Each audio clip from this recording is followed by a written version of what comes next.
Do you regard black magic as being purely fictitious, or is there some truth in it? Some truth. 100% truth. There is nothing fictitious about black magic, in any way whatever. It is a fact. It is a fact which has existed for several thousand years. I mean, when we talk about black magic, we are talking about Satanism, necromancy, alchemy, witchcraft, the worship of Satan. It seems like I get a lot of people over in the UK that tune in, so not surprising. Yeah, there are a lot of people over here that are waking up, you can say, I suppose. I mean, it's not hard when you look at the people that we've got in control of our country, fucking Boris Johnson.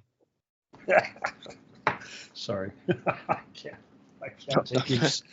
I can't take him serious. I just can't. That's not nobody can. Well, at least he's not a complete outright pedophile like some of the other guys. Yeah, but I mean, even if he was, I'm sure Theresa May would have lost that file when she lost a bunch of files on UK pedophiles and a bunch of the stuff that was going on in Elm Grove House. Well, you know, they all get their initiation. They all go to those parties, so it's kind of hard to avoid. Yeah, do you remember seeing the story that came out, I can't remember, maybe 5 or 6 years ago, about David Cameron, how he had sex with I think it was a pig's head. Oh, right. Yeah, that was during his college initiation or something like that, or fraternity, I think it was. Yeah, probably one of those seedy little skull and bones rituals or something. Oh, my God. Yeah, okay, you're going to hump this pig's head here now. I don't have the... the following like I did when I was on Facebook, obviously. I'm down to Twitter and Telegram. That's it. Yeah, and you still post. You still post on your YouTube, don't you, frequently? Because I listen to your. I suppose I put a show up on YouTube once a week, but this is my second YouTube channel or my third YouTube channel, so far so good. I've only gotten, let me see, one serious hit on this channel so far. So, hey, they'll take it down when they want. Yeah, I mean, they've only forced me to remove one video series that I did about all the celebrities that have ended up being hung on bloody doorknobs, and they're all connected to having found some kind of information about child trafficking. Chester Bennington, off the top of my head, is one that I can think of. They made me take that down. Apparently, that was cyberbullying.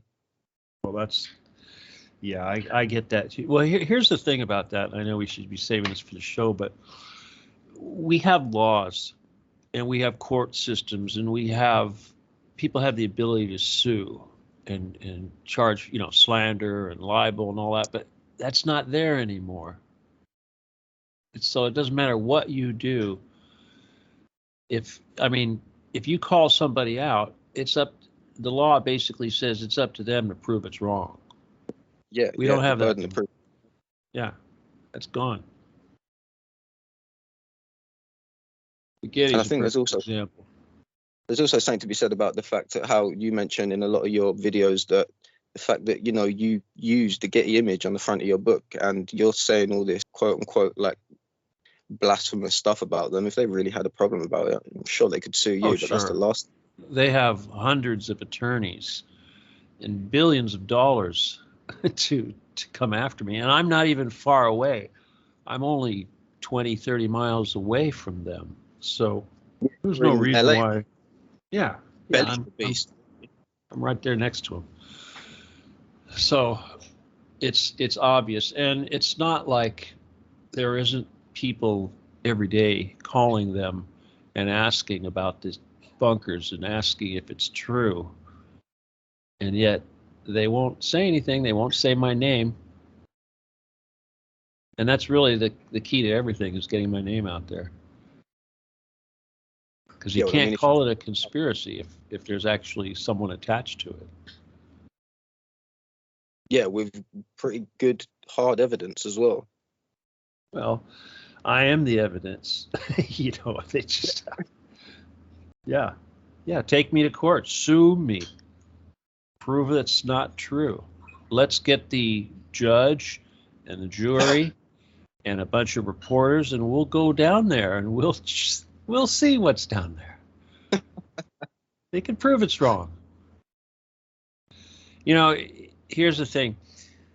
The United States nuclear inspectors went to Israel to look at the Dimona nuclear facility over there where they make all their bombs.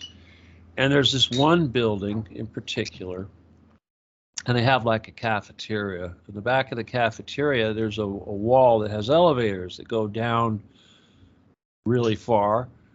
And this is where they build all their bombs, down in these underground levels. Well, when the United States showed up, they just put up a wall in front of the elevators and put down some wallpaper and, you know, some plants maybe and pictures on the wall. And that was it. That's all they had to do. That's hardly like mastermind genius level. Yeah. That's all they had to do. So, you know, here's the thing with the Getty. There's so many entrances and there's so many private homes that are connected. Mm-hmm. And we've been identifying these things one by one. And they've been having to go in there and fill in the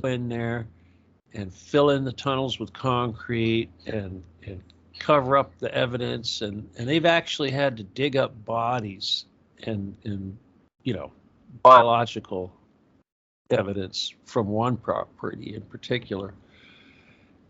And yet, you would think with all that trouble that I'm causing them that they would try to do something.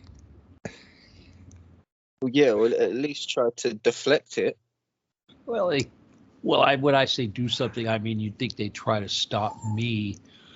They great amount of resources have been going into trying to stop me. And for the people on my YouTube channel, just briefly go over your history with the CIA and the NSA, because you were a laser weapons designer, right?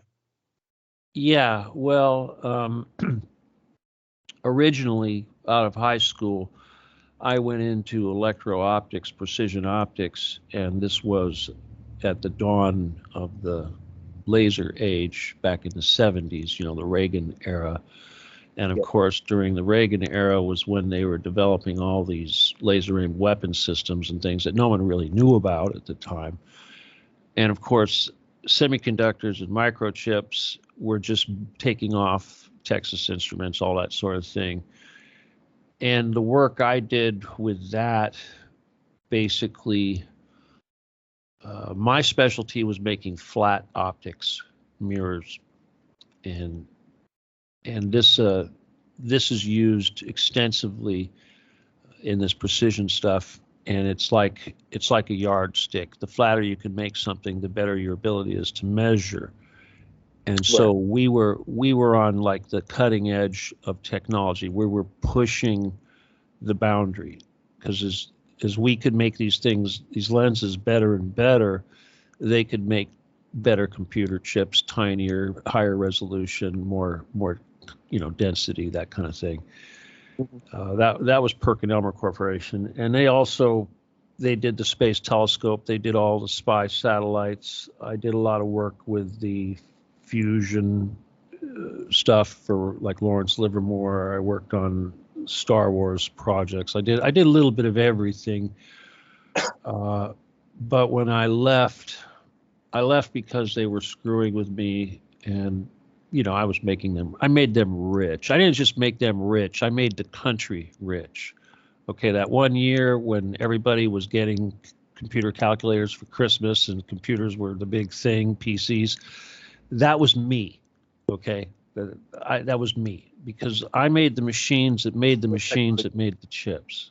Okay, and they could only make those things so fast because there wasn't only so much skill. There was only 2 places in the country that could make these parts, and they could only make a couple pieces a week or something like that, a couple pieces a month. And I basically upped that production really high, and that allowed a lot of companies to start making chips, because more companies could get the machinery then to make this stuff. So yeah, then we had that big economic boom, And of course, when Desert Storm came out, you got to see the results of all that work, but shocked everybody. But anyway, the first CIA thing was after I left PerkinElmer.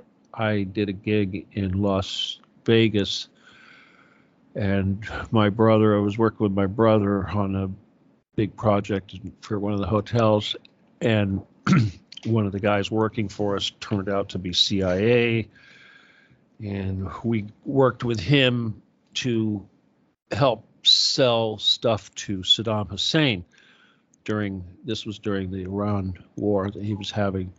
And so, yeah, that was when the CIA was giving Saddam all this stuff, and they would use a lot of times, for whatever electronics or this or that, they would use people who weren't really CIA. I mean, nobody's really CIA. Most of these people are just like cowboys. Okay, they don't get paychecks. They're just I call them cowboys. Yeah, anyway,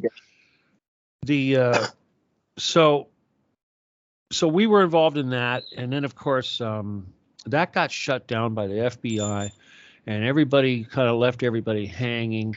And then after that came another job through the same people. This job actually came from Richard Nixon's nephew, his nephew, Don Nixon, whose son is Roger Stone's attorney, I should mention.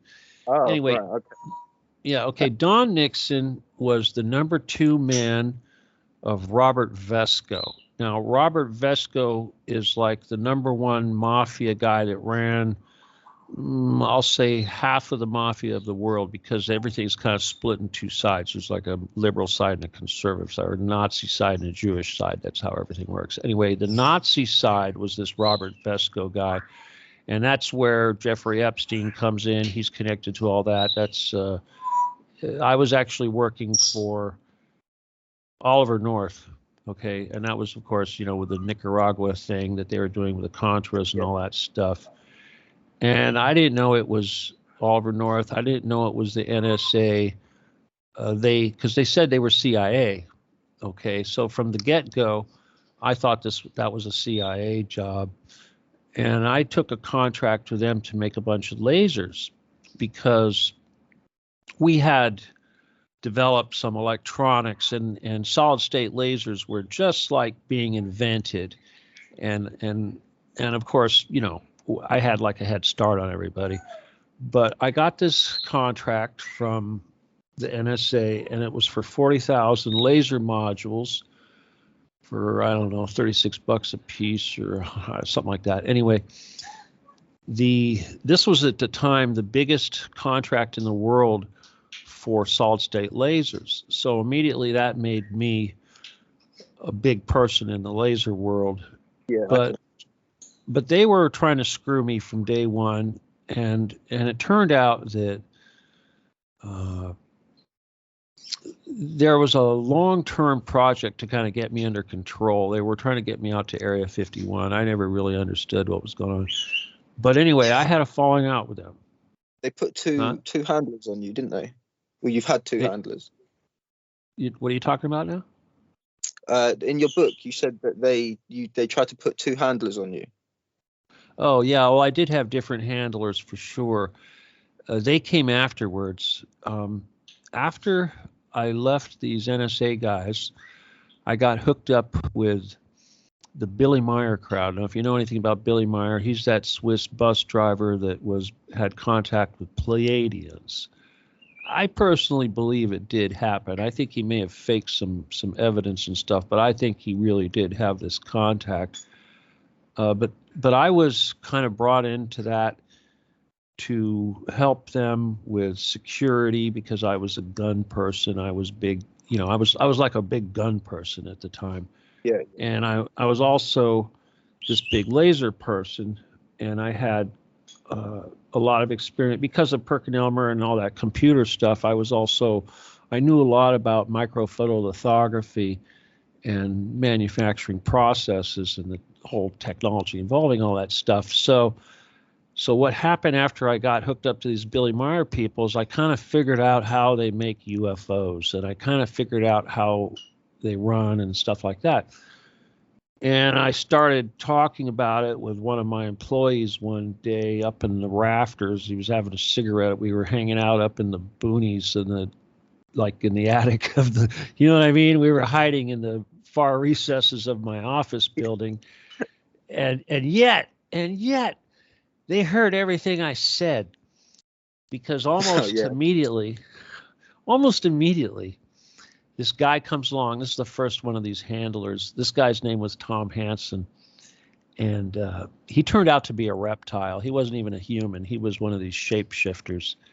He was really weird. Right. That's usually your clue that these guys aren't human, because they're kind of weird. And they don't act like they've been human for very long, you know, because they get off on stuff that we take for granted. You know what I mean?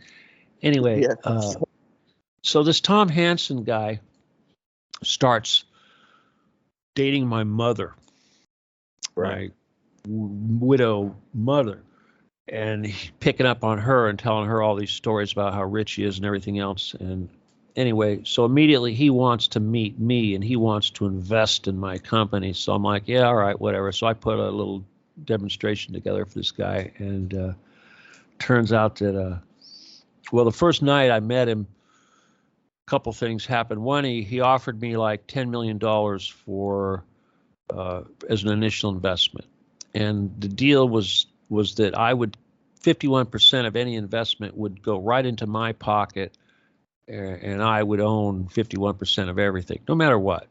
You know, I mean, you know, free equity, which is like, obviously that makes no sense whatsoever, but right, who cares? I'll take it, you know. But he did mention something. He said something very cryptic. He said, what do you know about non-ferrous metal? Now, I'm a psychic. I know what's going on. I'm not stupid. I know what's going on in his head. And I knew right away that he was talking about UFOs. And I knew right away that he knew more about me than I had told him. And I knew he was talking about silver, because one of the things that I had done during all this process is I'm also a jeweler. Okay, I'm also a gem setter, diamond setter, whatever, you know, artist. I carve the whole 9 yards. Anyway, I had this gig that I was doing for Neiman Marcus, and I was making a lot of jewelry for them, and it was silver, and I had to develop this process that was like an electroplating process, except it was really, really thick and really super high quality. And this was called heavy metal. Let me see, was it heavy? I don't know, I can't remember already, but it's heavy amounts of silver, a few thousandths of an inch of silver thick, several thousandths of an inch, which is much thicker than your typical plating, which is only a few molecular layers thick. But anyway, in the process of doing this, I accidentally made some discoveries, and I learned the stuff. And of course, the whole time I was doing this, I was running this operation pirate style out of my garage.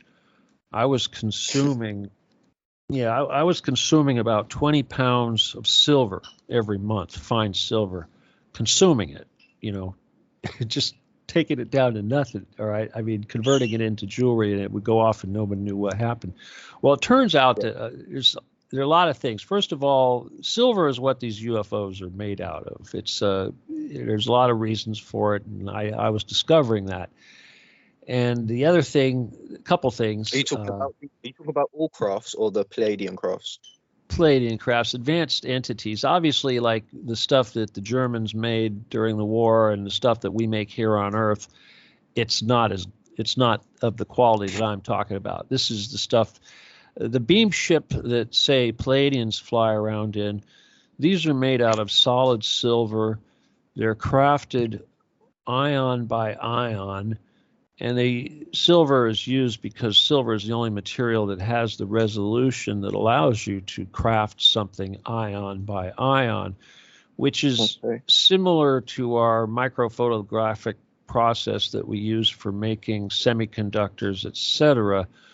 Only our limitations are the resolution. We can only get this stuff so small. the absolute smallest that you can make a semiconductor is an ion resolution, which is one particle of an element stacked next to another particle of an element, like building blocks. Yeah. It doesn't get any finer than that. And this is how they make the beam ships. And it takes about 250 or maybe, let me see, what is it? About 100 years, I think, to make one of these beam ships. And they use, it's something like, it's a long, anyway, it takes a long time to make these things, because basically what it is it's very similar to one of our semiconductors. If you take one of our most advanced semiconductor wafer processes, you've got about a 6-inch, 8-inch piece of silicon or germanium that they use as the basis, and then they stack up all these atomic layers of different materials, and they etch it and do that. This is what creates the semiconductor. So a beam ship is essentially a very, very large semiconductor. So a typical beam ship might be 21 foot in diameter and maybe 8 foot tall. And this is going to be constructed almost ion by ion. The Russians were working, I mean, we're all still working on this thing. They're trying to figure it out. I'm sure at Area 51, they're trying to do stuff like this right now. And that's probably why they wanted me to be involved. Yeah, but like I said, it takes a long time and it takes a lot of work, but I figured it out, and I think they kind of wanted me as a manager, because it takes somebody that's got this big picture to manage these. Area 51 is like a whole bunch of research projects going off at the same time, and they probably need somebody to help them manage that stuff. But it turns out that there was actually more reasons for them wanting to get a hold of me. Another thing they do with this silver is they actually make gold out of it. The old alchemists, Okay. the old chemical they transmutation. didn't use lead. Okay, it's silver. They use silver. And It's a gold. That's the old age-old myth. Ain't it? Yeah. But anyway, I found that out too. And I think that was one of the reasons why they were so worried about what I was doing in my garage. But I actually had Men in Black show up in there one time because my cousin came unannounced and he was sitting in my garage hanging out. And I think that kind of freaked him out a little bit. But the thing is I had dipped a quartz crystal. I was making some jewelry for someone. A friend of mine gave me a bunch of quartz and said, "Why don't you see if you can do something with these quartz?" And the process I was doing was I was able to sensitize a surface that would allow it to conduct electricity and plates. So in other words, a piece of glass is an insulator. It doesn't conduct electricity, but if you sensitize the surface, then the silver will deposit on it, and you can put metal on top of the glass. Well, it turns out that silver is a crystal, and quartz obviously is a crystal.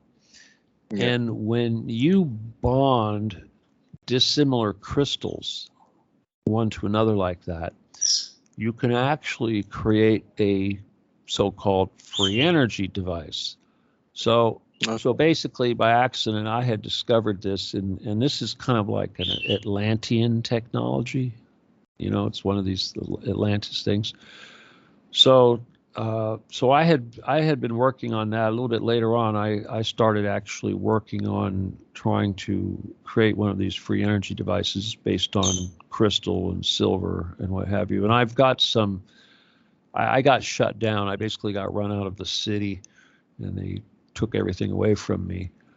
But that's skipping ahead. I'll just get back to the Getty thing. That Tom Hansen dude, eventually I got tired of his nonsense because I knew what was going on, and I challenged him, and I said, "Hey, that metal you're talking about, it's silver, isn't it?"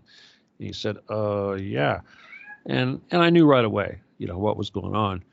So he took off. He ran. he was actually with my mother on a ski trip, and as soon as they got back from the airport, he took her bags out of the trunk, put them on the driveway, got in his car, and disappeared.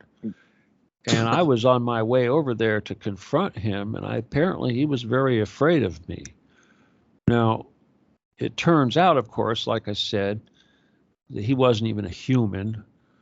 But the way I found that out was, I don't even know if you're ready for that, but that's that whole Jedi super soldier thing that I do also.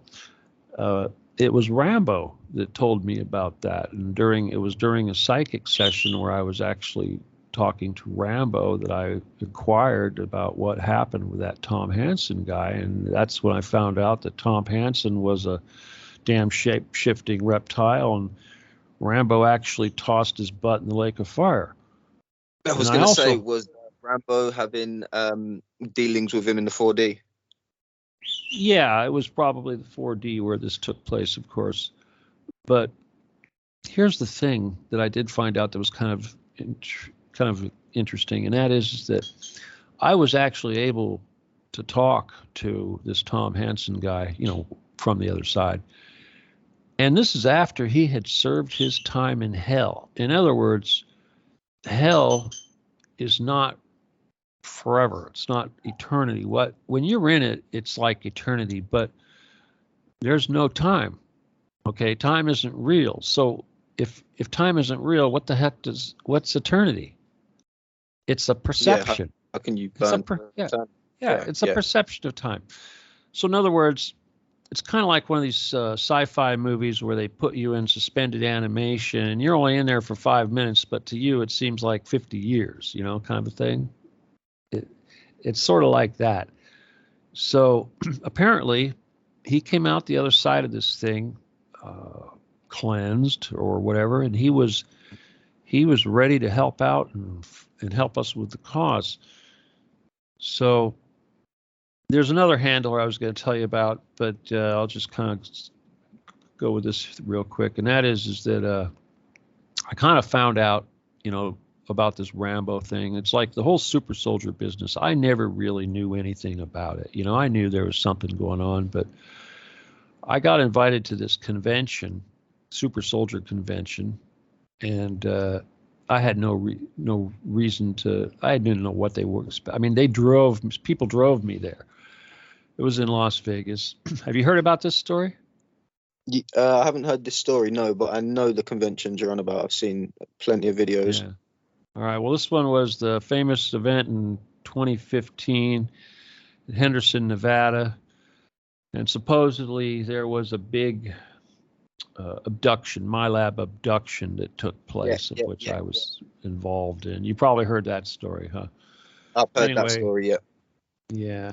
Well, nobody wants to tell me about that. Apparently I was right in the middle of all that stuff, and yet nobody wants to talk to me about it. They're all afraid. Well, here's the thing.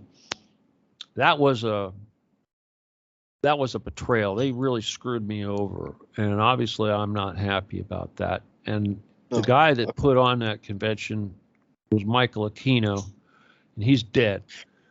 And the couple of the super soldiers there, one of them, Max Spears, he's dead.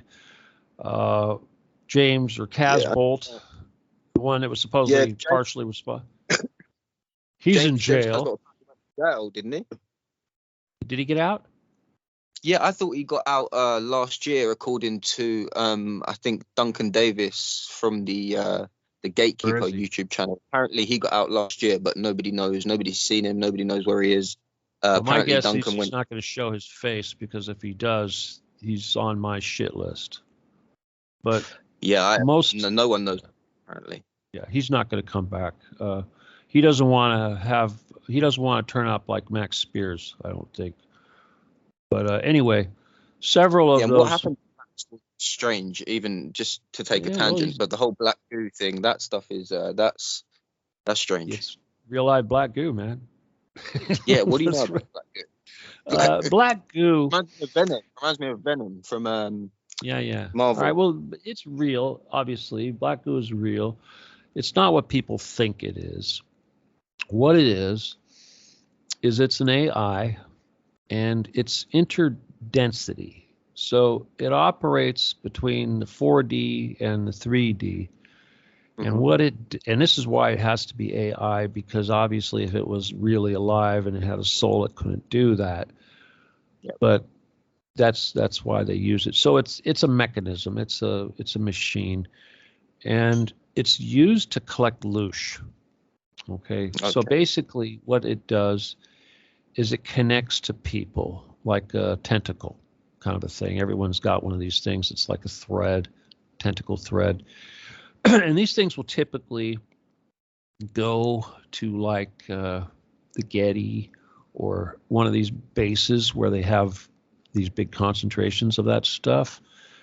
And from there, it will get funneled to somewhere else, typically another density, or to wherever the reptiles are, whoever it is that's consuming it. One of the things that the Jedi do is we look for this stuff, and obviously it's everywhere, especially in these bases. But what we do. So do they make? What are you asking? So in the like, can they create the black goo? Well, I don't really know how they do things. I know how we do things. Everything they do is pretty much technical and physical. Okay, it's like they use science to do these things. We use psychic. We use the brain. Okay, so it's like, in other words, a lot of reality is based on these scalar blueprints. Okay. And so what that means is from the 4D, you can manipulate the 3D. That's like during a alien abduction. You're never really abducted. What they do is they sort of hijack your soul in the 3D and they take it into the 4D and they screw with that. But to you, it seems real. Okay. But what we do is, like, upon encountering black goo, there's a couple of things. Usually what we do is we try to neutralize it. And this involves like making it white, purifying it. Okay, so that's what we'll do. We'll purify it. And then if it's going into a portal, which is kind of typical, and then from there, I don't know where it goes, but I'm assuming it goes to the bad guys, we will take that and change it and make it go to source. Okay. So a lot of times what's going on is that souls are actually being stolen. Okay, they do this a lot. Yeah. And these victims, even if they're dead, their souls are still being held captive. So a lot of times we're having to turn them loose, and send them. I've heard that. I've heard there's a level in the Dulce base. I think it's the 6th or the 5th level where they've just got jars and jars of souls, apparently. Yeah. Well, they do that over at the Getty too, and I'm sure they do it at a lot of places. But Saddam Hussein was doing that, and that was one of the things that during the war, that was one of the real reasons why they went there, of course, was because they wanted to take his stuff. And that included all. Yeah. He had access to some really ancient Babylonian underground stuff, and he was using it. He was gaining power from that, and they didn't like that. So that was one of the big battles involved that. And a lot of that had to do with freeing souls. So I'm just going to throw this out there, but so that people understand, is that there's not a lot we can do for these victims down there, these kids and stuff. People, Jedi, we're going in there in the astral. We can't do anything for these humans that are down there. We can't really help them. We can help their spirits. We can help their soul. We can help them after they're dead. We can help them find peace. We can help them with their pain. We can do all kinds of things like that. Give them hope. communicate, that kind of a thing. But until we have actual human bodies going down there, there's not a lot we can do. And Yeah, unfortunately, physical presence. yeah, well, there's a lot of people out there that are trying to tell the world that somehow there are white hat good guys that work for the government, military types, and that they're actually fighting the bad guys and they're freeing quote unquote kids from quote unquote tunnels. Yeah, I've seen some stories pop up about firefighters and whatnot excavating children from tunnels, but you know, it's you not can true. never believe this stuff. You can never believe this stuff. They would never even say that if it wasn't for what I was doing. The world would never be hearing anything of that nature if I wasn't throwing so much light on the truth of what's really going on. Mm-hmm.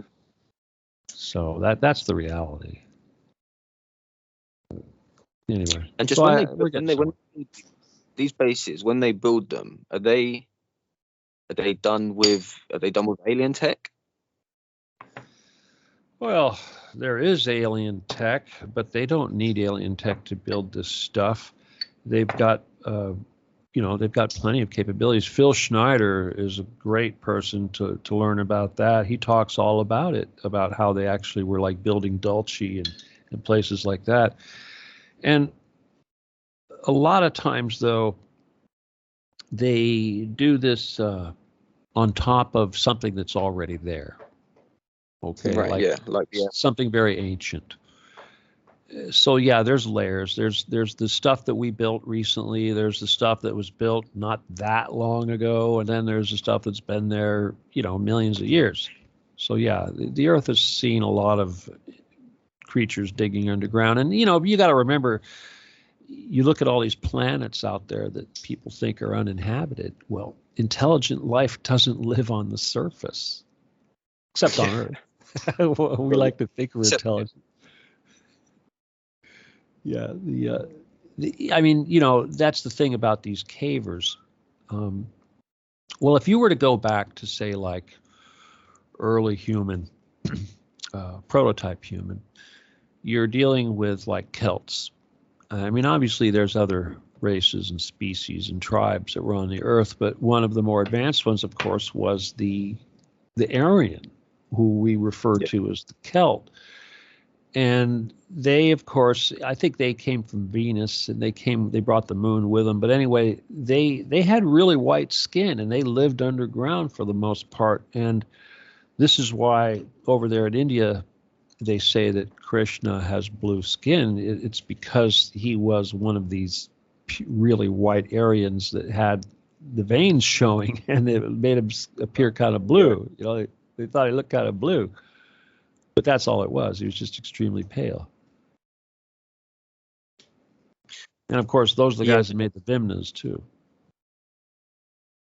Yeah, and I think I think people think these underground bunkers and these caves are a new concept, but they go back as far as you said before, to the flood and to the bloodline of Cain and beyond. Yeah.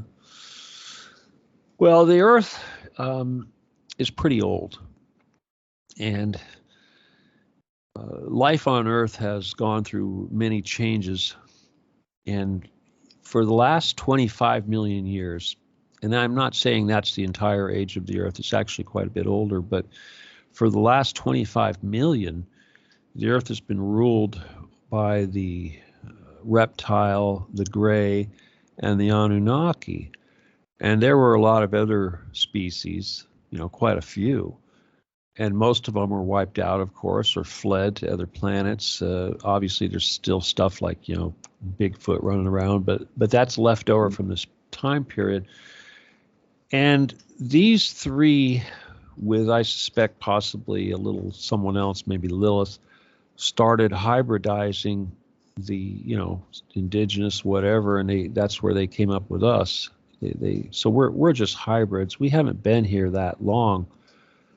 Humans have been on Earth for a long time, but a relatively short time compared to everybody else. So we like to think that we're all that, but the reality is that we really are kind of cool, because it turns out that we're the guys that get to take out the bad guys. Bad guys, yeah. Yeah, the guys We're that like the old. created us, jokes on them, because God basically picked us, this generation precisely, to take them out. So we're ending 25 million years of evil on Earth, and that's your paradise. That's what we're gonna. I mean, obviously, there's 5D. There's we get to advance, but here in the 3D, we're gonna be able to make this a heck of a lot better than it is now, and we're gonna be correcting practically 25 million years of nonsense. So it's pretty exciting. It makes us pretty special just to have that job. Yeah, the potential of what it could be here on Earth, I don't think people really have any real comprehension of how great it could be. Not really. Unfortunately, the main reason for that, of course, is because we've been programmed to be greedy and selfish and only think of ourselves and not realize that we're actually all connected. But the other thing is that like I said, there were something like 8,000 species here of different entity prior to those three killing off most of them. And so what that means is that, any future that this Earth, paradise type future that we have to look forward to is probably going to involve a whole bunch of other creatures other than humans running around that are going to say, great, thanks for cleaning up the mess. You guys are cool. And we're going to have to welcome them back because they were here before us. Yeah, and we're probably going to have to get used to the idea that we're not the top of the food chain as well. We're not the only ones on this earth. We have to share. Human beings are incredibly selfish. Yeah, that's about it. That's about the gist of it there. Yeah. And oh my God, are we arrogant? Do we think, not only do we think we're all that, but we think we're the only thing there is. That's just stupid. Anyway. No, but by the same token, though, you should also say humans are humans, even if they're from the Pleiades. They're still humans. Yeah, it's true. So, anyway, what else do you want here? One more thing I did want to ask about was you mentioned Michael Aquino earlier. Yeah. You said he's dead. I've heard over the past maybe 6 or 7 years, I've heard that he's dead 4 or 5 times. I think he's dead this time. He doesn't even have a Wikipedia page. Who doesn't have a Wikipedia page, Stephen? I mean, I don't think they got one for me. That doesn't surprise me. They don't want you anywhere. No, they don't want me anywhere. you Google, yeah. They go, if you Wikipedia me, they'll say, "Are you talking about the cartoonist or the senator?" But I come up on the top of Google. But yeah. Mm-hmm. Michael Aquino. No, it's just Aquino. Here's the thing. I never paid much attention to him. To me, I just ignored the guy. I called him eyebrows. But when I found out, he didn't just put on that Soldier of Fortune convention, and he wasn't just the one responsible for me supposedly being abducted and screwed with by these guys. It turns out that he's also was a major money handler for the Bilderbergers. And his job was to take money from the Bilderbergers and distribute it to various people in the so-called truth industry. And one of these people was Carrie Cassidy. And he would give money to Carrie Cassidy, and she would in turn give it to all these other people. Let's see. Mike Ringley from Revolution Radio. He was like the #1 internet radio there for a while. I brought his channel up to 1 million listeners. He got money. Let's see. One of your guys over there in the UK, Miles Johnson, he got money. Let's see. Who else? All kinds of them got money. So Carrie was kind of a bag lady. But they were funded by Aquino. It was funded by Bilderbergers, but it was passed down. Aquino was handled money, and he that was his job. He just distributed it downwards to these people. But here's the thing, though. What I was trying to tell you, I lost the track. But oh God, now there was something else I was trying. Oh yeah, Carrie Cassidy. All right, there was a period here a little while back where I was working with some people on Scalar technology. And basically, Scalar technology is using 4D quantum physics to change 3D reality. So once you know how to do it, you can pretty much change any aspect of reality. And that's pretty handy and useful. And we were developing all sorts of applications, and I still use the stuff myself, but it's only effective. It only has effective range of so far utilizing certain technology.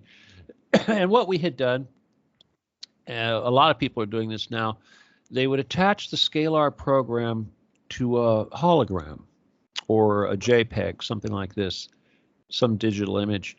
And that would contain the program, and it would have an effective radius of roughly 8 inches. So in other words, if you could get within 8 inches of it, reality would shift in that range, which is okay for some applications, like putting it on a gas tank of a car. The gas touches it and the gas spreads around. You program all your gas. But first thing we did was we connected it to Organite. Okay, Organite uses quartz crystals, and it uses resin, and the compression of the crystal causes a piezoelectric effect, and this creates a field, and the field has a certain radius depending on the size of the thing that you put together. And we found that by connecting the program to the Organite, we could expand the radius of the Organite, or the program, to the radius of the Organite device. And that could be anything like 12 feet diameter to 25, 50 feet diameter, which is pretty big, but it's still limited. Now what I realized, this was sort of my invention, and they actually wanted to kill me for this, was that a solid state laser also uses a crystal in the form of the lasing material.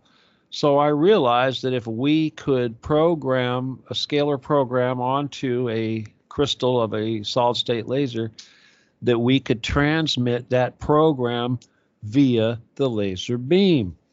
Sure enough, it does. So what that means now is that I can now project a scalar program the distance that I can project a laser, which is kind of unlimited. And it made me really dangerous really fast. And so the Bilderbergers said, they put a hit out on me. Now, Carrie Cassidy just happened to be at this Bilderberger meeting in London that was going on when they put the hit out on me. And she's like, oh, shit. Because it wasn't just me. It was these other two guys, too. Well, anyway, so she calls me up from London. I'm sitting here at home. I get this call from Carrie, and she says, Bilderbergers put a hit out on you because of your scalar laser project. I'm like, Carrie, are you a Bilderberger? What's going on here? It's like, yeah, I'm a Bilderberger. I appreciate, it's like, I appreciate you warning me and all that, but you kind of disclosed who you are. And showed her hand. Yeah, she showed her hand, which I'll always be grateful for her compassion for doing that. Of course, because she only had interest at heart, I suppose. Yeah, she likes me, okay? So I will, but you know what I mean? There's only so much I can do. I'm still an enemy of those people. Yep. Anyway, well, I had my buddies, the other guys that were involved in this, and these guys were very close to Carrie Cassidy also, but they have they had a connection of a guy in Australia, and he was an NSA guy, and he worked over there at I don't know, that big listening base they've got over there in Alice Springs, whatever it's called. And he verified this, and he said, yeah, it's true. They actually put a hit out on you. It's coming out over the wire. I'm like, oh, okay, crap. So anyway, I'm not, the type of person to get afraid of stuff like that. And what I basically, instead of like stopping what I was doing and shutting up and running and all that, what I did was I told everybody. I just went off and I just told everybody. And I said, everybody send me protection, send me your guardian angels, yada, yada. Next thing I knew, I had this huge army behind me. I would go hang out with psychics because that's, it's what I do. And they go, wow, you got like this army behind you. What's going on? And, so everybody, everybody's got like a bunch of guardian angels, and they all sent me one, So next thing you know, I've got this huge ass army behind me. And needless to say, they couldn't put a hit out on me. And if they did, they probably didn't go too well for them. I'm expecting they're going to try to put a hit on me this weekend or this Thursday, maybe Saturday. I'm thinking they're going to try to make a move on me Saturday because I'm going to be in Las Vegas speaking. And I was kind of told a few years ago that they would make another attempt on me while I was in Vegas. And, I had no plans on going to Vegas, but lo and behold, here I am going to Vegas. So, last time I was anywhere near Vegas, they screwed with me too. So it's not a big surprise that they would try to do something. But anyway. Are you going to go? If you do go, are you going to take any precautions? Well, I never show my hand, obviously, and I don't telegraph. Well, I mean, they're afraid of me, of course. They're more afraid of me than I am of them.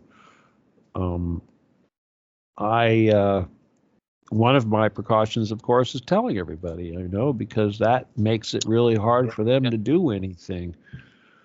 And, they'll probably, if they do anything, they'll try to say I committed suicide or some stupid thing like that, obviously. But I don't think they're going to get away with it. Yeah. And even if they do make an attempt, it'll probably fail because these things always fail. And it'll probably just propel me even higher up. And, in other words, anything Satan does usually blows up in his face and goes the other direction. So I would expect the same thing. It takes a lot of balls to even try to touch me because most people that even think bad thoughts about me, something bad happens. Yeah. I suppose when you've got that much psychic energy about you, it's not. Well, it's not. Yeah, it's not smart. It's why would you? It's like I do healing. If I can heal someone 1,000 miles away, why would you want to screw with somebody like that? I don't get it. I agree. Yeah, the talk you're going to what is that? What is that about? Yeah, all right. Well, maybe somebody over your listeners might want to go, but it's at the Golden Nugget Hotel Casino. It's November 4 through 7. It's the 5D events is the group that's putting it on. David Farman at 5D. You want to look it up, you have to go to the number 5, the letter D, and then the word events.com. Tickets are, I don't know, they're over $100 to go to the silly thing. If you want to go, though, please, go, because obviously I would like as much support as possible, certainly. And I see it like kind of like going to a David Bowie concert or Led Zeppelin. It's like, they're not going to be there forever. You better go while you can. Right? While you can. Yeah, go while you can. Yeah, I wish I saw Bowie. I wish I saw Led Zeppelin. I could go on and on. The groups I wish I saw. Queen, right? Yeah. Jeez. Anyway, wouldn't that have been something, right? Take your pick, right? Nirvana, there's all kinds of groups. I wish, we're not going to get another chance. Anyway, you know what I mean. I do. One more thing I wanted to ask you about, Stephen, was the incredible jump in technology that we've had in the past sort of 100 years. Now, I'm assuming that is all down to reversed engineered alien tech that gets sort of drip fed into society. Yeah, well, of course, I was involved in a lot of that. The three main technologies that we got after Roswell was That was a big one, wasn't it, in 47, Roswell? yeah, that was a big one. But all of these technologies are kind of connected. Okay, so what did we got? We got semiconductor technology, we got laser technology, and we got night vision technology. Now, all of this is connected because it all uses optics, obviously lenses. And up until World War II, we had been making lenses kind of the same way that Isaac Newton did. Nothing really changed since the days of Galileo. We used the sun as a light source for reference. Polishing hadn't changed a whole lot. We never really advanced. Up until World War II, it pretty much stayed at a certain level. And Roswell, of course, changed that because we learned about the wavelengths and how different wavelengths can affect we learned to use light as a ruler better.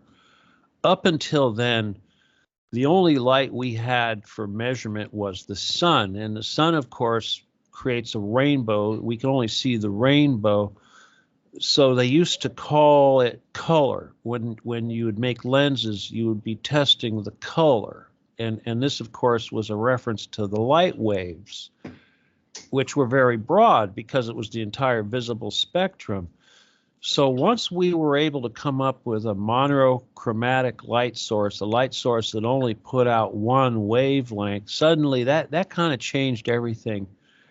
And then we could start making more precision optics. And as we were able to make more precision optics, we were able to create the ion laser.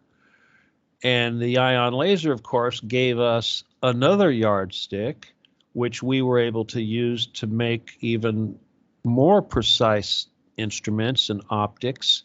And that eventually led us to be able to create semiconductors. And that also eventually led us to be able to create, of course, ion lasers. And that, of course, also led us to be able to create photomultiplier tubes, which is night vision. So those are the three big, technologies, and everything that we've been doing is based on that. But the real big technology, the one that humans haven't mastered, of course, is converting matter into energy and back again. Now, we're working on it.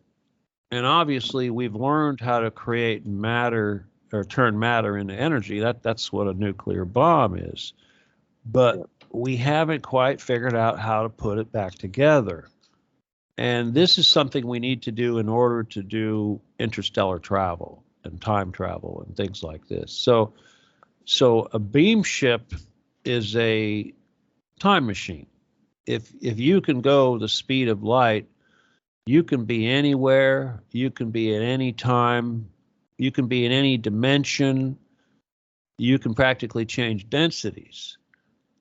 Now there's a difference between densities and dimensions. There's a big difference, but yes, you can go to almost an infinite number of dimensions, which are basically realities that are just slightly off from each other because they're out there. Anything you could imagine, any reality you could imagine does exist in another dimension.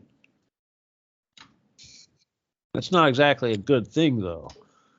Basically, reality is based on probability, which means that cause and effect. If two people get together and have a baby, that's an effect. If one guy hits someone over the head with a stone and one guy dies, that's going to affect everybody else. So any action that any human can do adds up and creates probable further action. And they can actually create algorithms and supercomputers, quantum computers that can calculate these algorithms, and they can calculate possible probabilities. So time travel, at least into the future, requires the ability to do this. And the thing is that not all realities have a high level of probability. So if it's 90% or over probability, that's considered for sure. But if it's 10% or below probability, that's almost like impossible. So if you just happen to be born in a reality that happens to have a low probability, if you leave it, you won't be able to come back. That's one of the things about time travel. It's easy to go backwards in time. Going forwards isn't so easy. Yeah, because that's what they were trying to do at Montauk, right? With the USS Eldridge. Philadelphia experiment. Well, what they were trying to do was make the ship invisible, and basically they were taking it into another dimension. Yeah, well, it was really bad for the sailors. I should mention, though, that Tesla did work on that project, and the first time they did about that. So Tesla did work on that, yeah. Yeah, he was involved, but the thing is that they ran 2 experiments. In the first one, there were no humans on board. And after they ran the first experiment, Tesla actually had contact with, I think it was probably Pleiadians, and they told him, do not put humans on board that thing. So he had actually gone and detuned the system so that it wouldn't work. He kind of messed with the controls a little bit, and then he quit the project. Well, the Nazis took the project over. Okay, it was a Nazi project. It wasn't U.S. government. I mean, U.S. government / Nazi, but the Nazis took the US project. government are the Nazis, really, aren't they? Go back to Well, paperclip. it's kind of half and half. It's half Nazi, half Zionist, but you know, it's like 2 sides of the same coin. But they anyway. So the Nazis basically took over the project, and they put the sailors on board, and they did it. They fixed it and made it work. And what happened was, when you're born in a phase. A phase is a sine wave. Everybody is on a sine wave, and the sine wave represents your reality, and the phase is 0 to 1. It's the starting point to one cycle. And if you move your phase in any direction, you change time. And what they did on the Eldridge when they had that experiment was they actually screwed up the biological clocks or the phase of all the sailors, and it was shifted. So time travel is actually phase shifting, right. And they didn't know how to bring them back. So they came back out of phase, half in, half out. It wasn't good. And one of the things that, though, was kind of strange was that a few of them showed up in 1976 or something, many, many years later, in Montauk, which was a completely different location from the New Jersey shipyard. And it turns out that we don't really know, and this is the thing about time, because we know Montauk has a base, we know Montauk has all this alien technology, et cetera, et cetera. So why did they show up at Montauk? And we know that there was a rift or a rip. They actually screwed up the space-time continuum when they did that. It wasn't a good thing. They started screwed things up a little bit. They let out, because that's the story of the monster of the Yid in the Montauk project, right?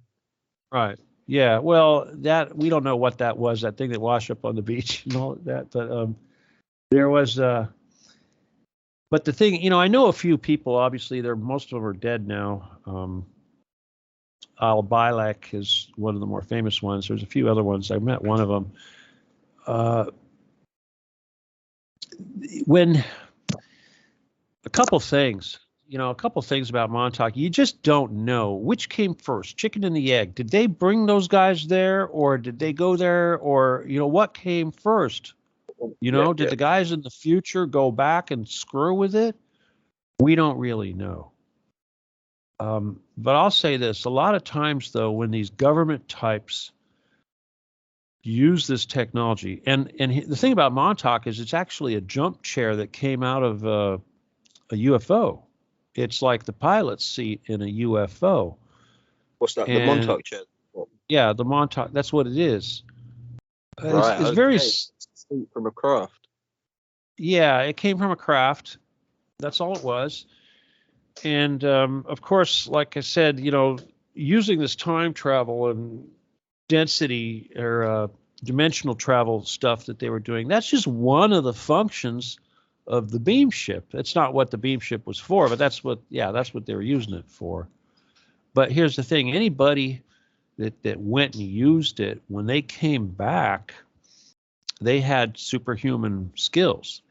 In other words, if you go to the 4D alive with your 3D body, you basically, what happens is your thoughts can become reality in the 3D.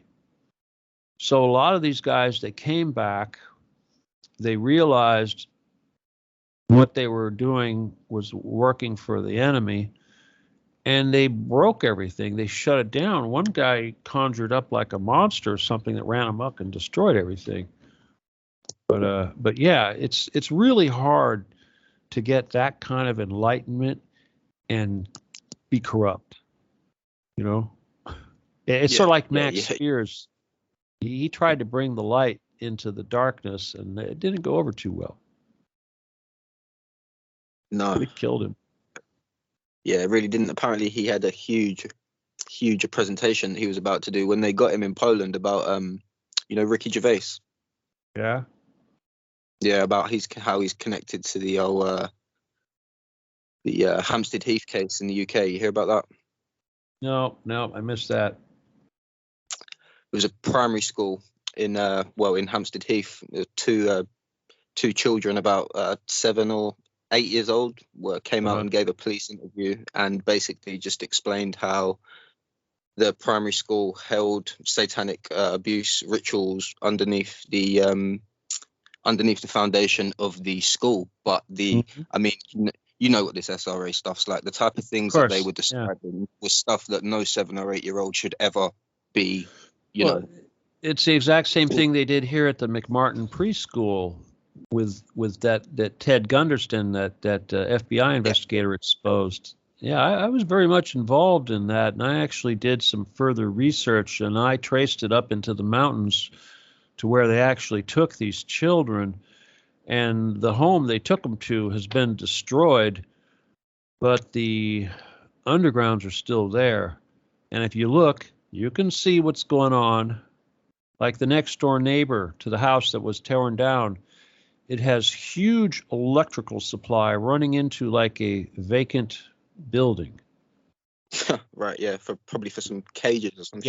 Yeah, and I'm talking huge. I mean large diameter conduit going into a room with nothing there. Yeah, that makes me, yeah. I mean, what's the explanation behind that?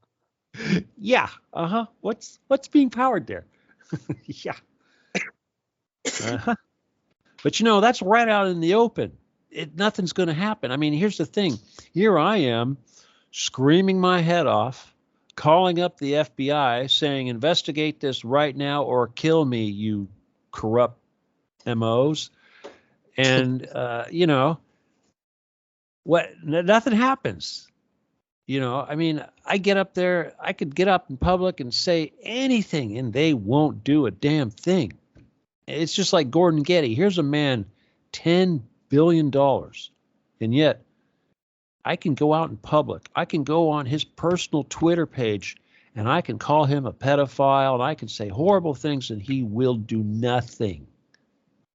Nothing. Won't even mention my name. I went on the radio when I created Occupy the Getty. Hashtag Occupy the Getty. And the next day I got a phone call from the FBI, Federal Bureau of Investigation. And they said, could you please not protest on the Getty property? Maybe could you do it out on the sidewalk? And I'm like, I'm sorry, wait a minute. Hang on. We're talking about an NSA facility with 100,000 sex slaves, and you're worried about me protesting on their property instead of on the public square, whatever. It's like priorities. fuck? Yeah, yeah. It's like, who called you up and told you to call me? Right? And It's what? like, Yeah, I I'm mean, and sorry. the fact that you say at the Getty that the guards look like they're all huge, military guys. I mean, that in and of itself is kind of suspect. Why do you need huge, ex-military looking people at a damn museum? Well, I printed up some 8 by 10.5 inch glossy 4-color printouts of one of my memes that says there's 100,000 children under the Getty. Do you care? And I hired some local gangbangers to basically go plaster these things all over the city, glue them on walls. And one of them got picked up by an unmarked car. They threw him in the back seat, and they were NSA. And they said, "What have you got against the NSA?" I'm like, I wasn't there, obviously, but he just said, I don't have to say anything to you, blah, blah, blah. Am I under arrest? What are you doing? But the thing is that I never said anything about the NSA. What does the Getty have to do with national security? Why is the national security freaking out because we claim they're sex slaves in their little bunker under the museum? And here's another apparently, thing. On paper, there's no connection. So Yeah. There's no continuity of government. What does private property, some billionaire's private property foundation, have to do with continuity of government? Nothing. So yeah, that's a sore spot. They can't hide it. And my claims are so horrendous that they need to be investigated. They need to make me shut up, but they can't. And sooner or later, the fire that I'm setting all over the world is going to consume these guys, and they're not going to be able to stop it. There's nothing they can do. They can try to kill everybody with COVID, but instead of worrying about getting a job, we need to start screaming about the Getty and shut them down before they can kill another person. And I don't care what country you're in, because it's all the same. There's no borders underground. This is the This is the Queen's palace.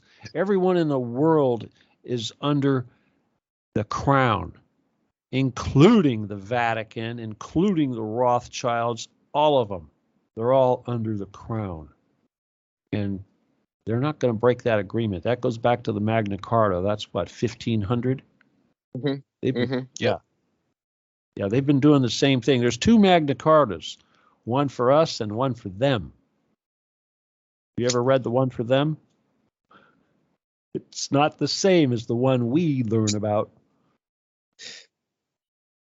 And did you say that it was Prince? I didn't know there was 2 Magna Cartas. No. Yep. There's a one they printed for the nobles. It's not the one the common people get to see. However, I also didn't know that there was 2 arcs. That's something I learned the other day when I was listening to you as well. Well, I found incredibly interesting. It was quite a few arcs, because the arc, like the shape of the arc in the biblical thing with the cubits by cubits, that was just a barge. They used these barges to move gold. They had a regular route where they would sail these barges.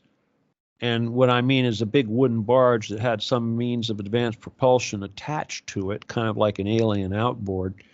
But they would move these things from Africa, South Africa, where most of the gold was mined, and they would go up to Lebanon, up the Mediterranean and all that. And the Anunnaki actually that's where they had their spaceport, was over there in Lebanon, and they would blast off.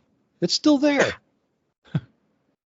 I was going to say, I mean, why is that particular area of the world, the Middle East, why is that the new hotbed for just absolute chaos? And it's because of it's the most ancient land. I mean, I've heard it's the Garden of Eden and all that stuff. Yeah. Mesopotamia, it's a cradle of civilization, at least as far as modern civilization is concerned. Here's the thing: there were people in different continents. Obviously, North America, Africa, South America had people, but they were hunter-gatherers. They didn't write They didn't have a history. They didn't have architecture. You know, they lived in mud huts and things like that. So yeah, they didn't leave anything. It wasn't until they developed an alphabet, I guess it was the Sumerians or Phoenicians, whoever it was that started that, that anything got recorded and history got recorded. And obviously the irrigation that was being done at the Tigris and Euphrates allowed for food production such that they could actually build cities, and humanity could move on to the next level. Quite a story, actually. Yeah. Yes, it is. Right. How long have we been going for? An hour and 25. Yeah, right. There is one more thing that I would just like to get into with you, Stephen, and that is, we've touched on it briefly already, but that is CERN and the Large Hadron Collider and demons and AI. So from a biblical sense, from a biblical sense, demons have always been understood as like these sort of etheric monsters. But I mean, nowadays in the 21st century, do you think it'd be better to understand demons more as sort of AI or as sort of viruses in a sense? No, I think that the biggest thing that people need to understand, and there's probably, it's obvious why we're not taught any of this, is the concept of densities. It really, most of our religious, like the concept of the Trinity, it applies directly to this densities. And Tesla said the same thing. If you really want to understand the universe, you need to understand the nature of 369, because there's 9 levels of density that are divided into 3 groups. We're on the bottom 3, and then there's the one above us, et cetera, et cetera. So these things that we call demons are typically from a higher level of density or even a dimension. But the number one thing to understand the nature of the universe is you have to understand that there's 2 political persuasions, and that is service to self and service to others, STO and STS. So the so-called demons are STS entities. They're selfish. They're service to self entities. The people making funny comments out there listening to me right now. The good guys are the service to others. Now, most of the universe is service to others. The dark side, the service to self side, is a minority, but they serve a purpose, because on this first 3 levels of density, we have the yin and the yang. We have polarity. We have the 2 sides living side by side because they need each other. One wants to be served and one wants to serve. But when we move to the next level, that separates. This is the last level that we have that. Mm-hmm. So the image of, like in Christianity or whatever, you've got good and evil, you've got God and the devil. That represents these 2 sides. And ultimately, there's a competition. It's like, fighting for souls. That's exactly what's going on. STO wants you to be STO. STS wants you to be STS. So the number one job that we really have in the universe is to educate each other about this. And being service to others basically means that you've got to be at least 51% service to others before yourself. At least 51%. You can't be 50-50.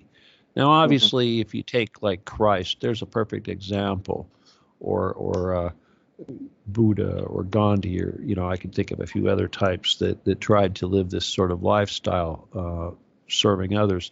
And certainly, we live in a 3-dimensional world. We got to eat. We can't do that much. Obviously, I try to do that a little bit more than other people, but I'm completely dependent. So yeah, if anybody wants to send me a donation, My PayPal is StephenKelley714 @ yahoo.com. StevenKelley. And yeah, I can't work anymore.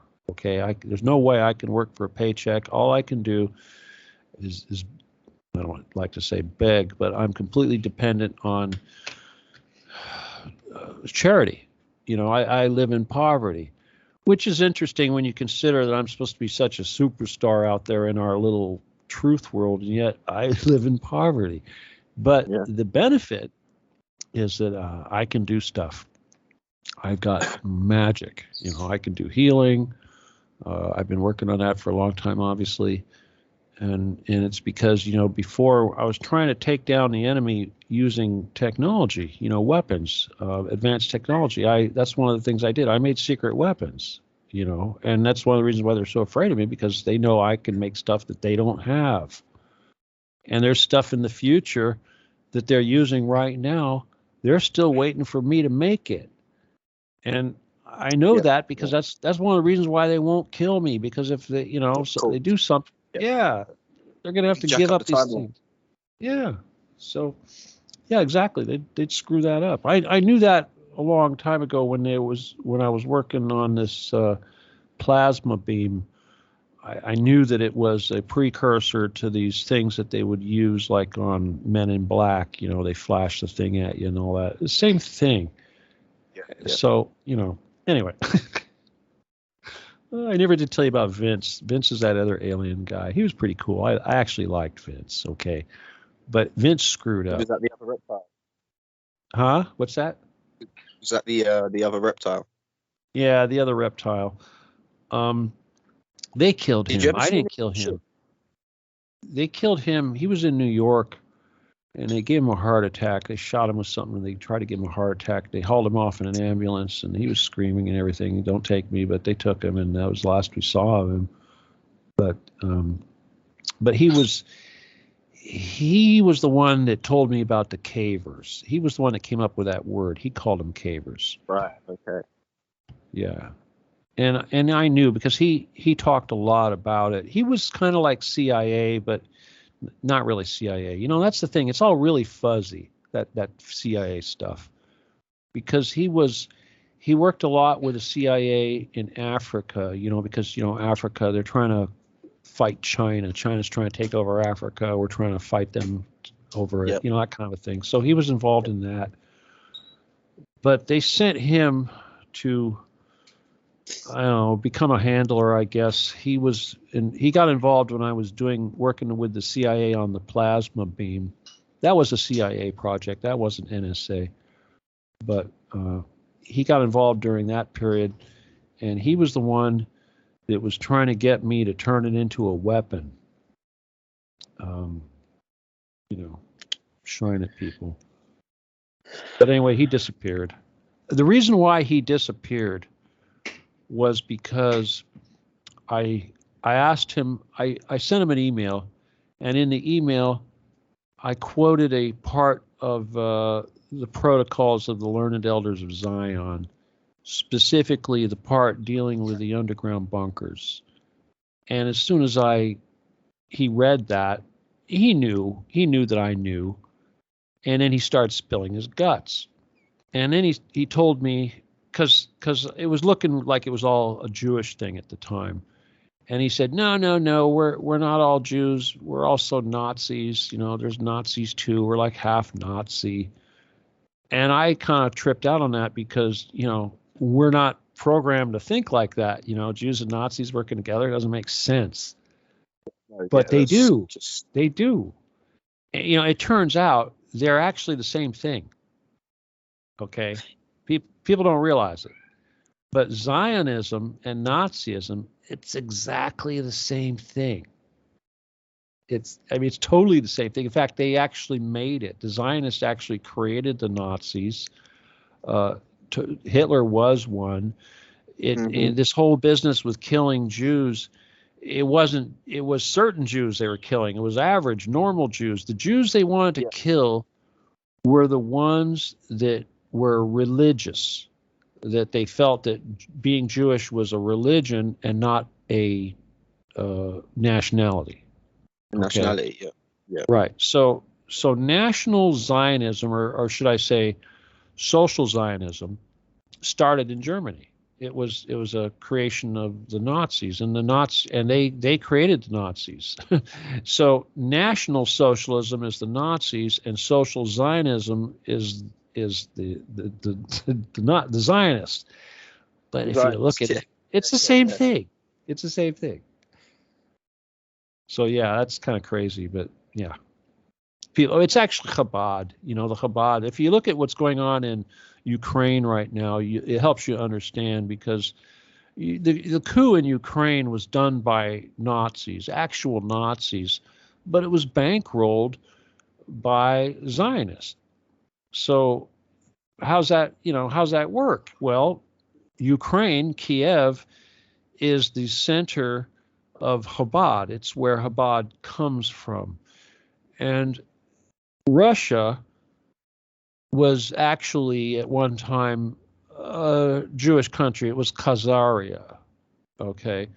And the Vikings came in from Finland and Sweden and these countries, and they sailed up these various rivers, the Don, the Danube, etc. They got into the Black Sea, and they wiped out the Khazars, because the Khazars weren't prepared for the longboats that could just sail up the rivers and take out their capitals. So that's what happened. That's where Russia came from. And the Khazars weren't all wiped out. Obviously, the Aryans, or whatever, the Russians, the Scandinavians, the Vikings, they were assimilated into society.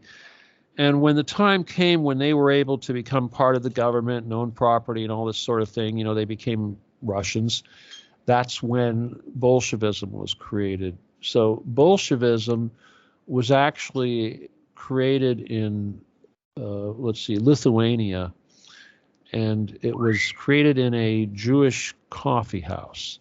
There was actually two clubs, Jewish clubs, in these coffee houses. One was called the Bund. I don't know what the other one was, I forgot. But one of them created Zionism, and the other one created Bolshevism, which are kind of basically the same thing.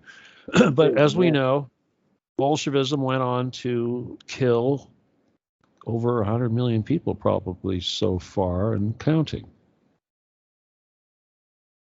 So know your enemies. Say that number. Well, they're not done. Obviously, the COVID is intended to kill a bunch of us off. They kind of, I learned this a long time ago when we got involved with these people, these CIA people, because one of the things they wanted was to send a mission to Noah's Ark, and they were trying to collect fossilized feces from the toilet or the head on board the Ark, and they figured that any human that was crapping in that head was from Noah's family. So they thought if they could extract DNA from that, they could basically use that. And of course, this is the same time that Bill Clinton and everyone, they were trying to create the Human Genome Project. Yeah, same people. And the purpose, of course, was to figure out everybody's damn background, because they're trying to find out who came from the Ark and who didn't. Because there was that other Ark. Yeah, that nobody talks about. Yeah, the one that nobody talks about. Yeah. At least not anymore. Well, yesterday I declared myself an enemy of all governments of the world, and basically said they can't do anything about it. And it was kind of interesting, because a lot of people that saw that speech just totally got energized, and I think I kind of lit a fire yesterday. Check it out. It's on my YouTube. Yeah, I will definitely check that out. Yeah, it's my Halloween message. It's my Halloween message to the pagans. I called out the pagans yesterday. Don't get me wrong, I don't have anything against pagans, but I got pissed off because I was on the air with Jordan Maxwell. You know Jordan Maxwell? Oh, yeah, sure do. Yeah, everybody's heard of Jordan Maxwell. Anyway, Jordan Maxwell, I'm on there in the air, and he starts talking. He says that Jesus was a myth, was a complete fabrication, and that in reality we should be worshiping Zeus. I'm like, holy crap. Did I just hear you? Yeah. I mean, Zeus. Why Zeus? Apparently, he thinks Zeus is the real god, and that we've got it all wrong. And that if we want the world to get back into order, that we just need to start worshiping the right god, like Lucifer. He thinks Lucifer and Jesus are the same thing. It's just I can't listen to this crap. I mean, come on. What historical documentation is there to prove that Zeus was ever something real? I mean, and like yesterday, I made this video. I said that there's at least 3 well-known Roman historians that have documented Christ. I mean, that have seen him and talked about him. I mean, Tacitus. I mean, he's like our only source for history back then. Him and Pliny the Elder and another one, I think it was Pliny the Younger, maybe, but they're the only ones that wrote about this stuff. And some, but they talk about Jesus. They talk about Pontius Pilate. They talk about everything. It wasn't like people didn't know about this stuff back then. I mean, for a good 100 years after Christ, people were still talking about it. I mean, it's crazy. And I think there's definitely something to be said for the fact, we'll just close on this before we get off, that when you research this stuff and you look into all these Satanists and you look into all these cults and these different cabals, they really don't like Jesus. A lot of the stuff that they do specifically mocks stuff from the Bible. Yeah, I mean, Jesus seems to you gotta wonder why, huh? Yeah, I mean, it's not that they're not mocking Zeus. I mean, they're not the rituals aren't recreating stuff from the Greek history. It all seems to come from Jesus. So that definitely makes me wonder, why Jesus? Well, okay, here's the thing. It goes back to that whole densities thing and the 9 levels of density. And Jesus is not the top level of density. He's like level, 9, 8, 7. He's like level 7. God is level 9. The Holy Spirit's level 8. The aliens are down on level 4, yada, yada. But he has a job, and his job is to be our liaison to the higher level. We can't communicate with level 9. It's not set up to do that, but we can communicate with level 7. Mm-hmm. And that's what we pray to when we meditate, whatever. That's where it's going. That's so obviously that's why they don't like him. And I'll tell you something, as a Jedi, doing the whole astral fighting and stuff like that, when we're in a tight spot and when we're dealing with one of these things that think that they're really tough, all we have to do is just think of Jesus and they're gone.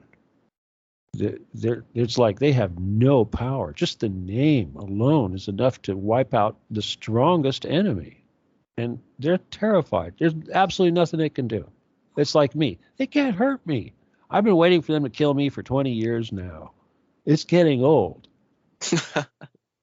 Seriously. Considering the stuff you've been coming out saying, I honestly don't know how they have. You've definitely got someone on your side, Stephen. Yeah, well, I think his name is Rambo. Yeah, I think I need to meet this Rambo character.